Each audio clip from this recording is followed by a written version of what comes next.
गरुड़ पुराण प्रमुख हिंदू धर्म ग्रंथों में से एक है। किसी की मृत्यु के बाद घर परिवार के लोग ब्राह्मण द्वारा ये ग्रंथ सुनते हैं। इस पुराण में भगवान विष्णु ने अपने वाहन गरुड़ को मृत्यु से संबंधित अनेक गुप्त बातें बताई हैं। मृत्यु के बाद जीवात्मा यमलोक तक किस प्रकार जाती है, इसका विस्तृत वर्णन गरुड़ पुराण में बताया गया है। आज हम आपको गरुड़ पुराण में लिखी कुछ ऐसी ही खास व रोचक बातें बता रहे हैं। गरुड़ पुराण के अनुसार जिस मनुष्य की मृत्यु होने वाली होती है वह बोलना चाहता है लेकिन बोल नहीं पाता। अंत समय में उसकी सभी इंद्रियां, बोलने सुनने आदि की शक्ति नष्ट हो जाती है और वह जड़ अवस्था में हो जाता है, यानी हिलडुल भी नहीं पाता। इसके बाद उसके मुंह से झाग निकलने लगता है और लार टपकने लगती है। उस समय 2 यमदूत आते हैं। उनका चेहरा बहुत भयानक होता है, नाखून ही उनके शस्त्र होते हैं। उनकी आंखें बड़ी बड़ी होती हैं। उनके हाथ में दंड रहता है। यमराज के दूतों को देखकर प्राणी भयभीत होकर मलमूत्र त्याग करने लग जाता है। उस समय शरीर से अंगूठे के बराबर जीव हा हा शब्द करता हुआ निकलता है, जिसे यमदूत पकड़ लेते हैं। यमराज के दूत उस शरीर को पकड़कर उसी समय यमलोक ले जाते हैं, जैसे राजा के सैनिक अपराध करने वाले को पकड़कर ले जाते हैं। उस पापी जीवात्मा को रास्ते में थकने पर भी यमराज के दूत डराते हैं और उसे नरक में मिलने वाले दुखों के बारे में बार बार बताते हैं। यमदूतों की ऐसी भयानक बातें सुनकर पापात्मा जोर जोर से रोने लगती है, किंतु यमदूत उस पर बिल्कुल भी दया नहीं करते। इसके बाद वह अंगूठे के बराबर शरीर यमदूतों से डरता और कांपता हुआ अपने पापों को याद करते हुए चलता है। आग की तरह गर्म हवा तथा गर्म बालू पर वह जीव चल नहीं पाता है और वह भूख प्यास से तड़पता है। तब यमदूत उसकी पीठ पर चाबुक मारते हुए उसे आगे ले जाते हैं। वह जीव जगह जगह गिरता है और बेहोश हो जाता है, फिर उठकर चलने लगता है। इस प्रकार यमदूत जीवात्मा को अंधकार वाले रास्ते से यमलोक ले जाते हैं। गरुड़ पुराण के अनुसार यमलोक 99,000 योजन है। वहां यमदूत पापी जीव को थोड़ी ही देर में ले जाते हैं। इसके बाद यमदूत उसे सजा देते हैं।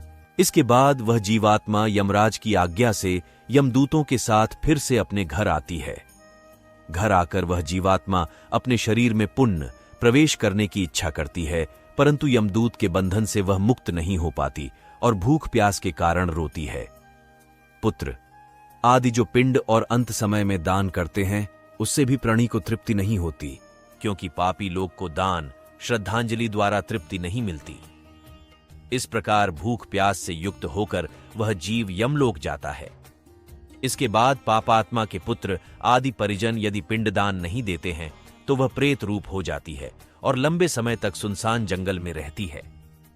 गरुड़ पुराण के अनुसार मनुष्य की मृत्यु के बाद 10 दिन तक पिंडदान अवश्य करना चाहिए। उस पिंडदान के प्रतिदिन 4 भाग हो जाते हैं। उसमें 2 भाग तो पंचमहाभूत देह को पुष्टि देने वाले होते हैं, तीसरा भाग यमदूत का होता है तथा चौथा भाग प्रेत खाता है। 9वें दिन पिंडदान करने से प्रेत का शरीर बनता है। 10वें दिन पिंडदान देने से उस शरीर को चलने की शक्ति प्राप्त होती है। शव को जलाने के बाद पिंड से अंगूठे के बराबर का शरीर उत्पन्न होता है। वही यमलोक के मार्ग में शुभ अशुभ फल को भोगता है। पहले दिन पिंडदान से सिर, दूसरे दिन से गर्दन और कंधे, तीसरे दिन से हृदय, चौथे दिन के पिंड से पीठ, 5वें दिन से नाभि, छठे और 7वें दिन से कमर और नीचे का भाग, 8वें दिन से पैर, 9वें और 10वें दिन से भूख प्यास आदि उत्पन्न होती है। ऐसे पिंड शरीर को धारण कर भूख प्यास से व्याकुल प्रेत 11वें और 12वें दिन का भोजन करता है। यमदूतों द्वारा 13वें दिन प्रेत को बंदर की तरह पकड़ लिया जाता है। इसके बाद वह प्रेत भूख प्यास से तड़पता हुआ यमलोक अकेला ही जाता है।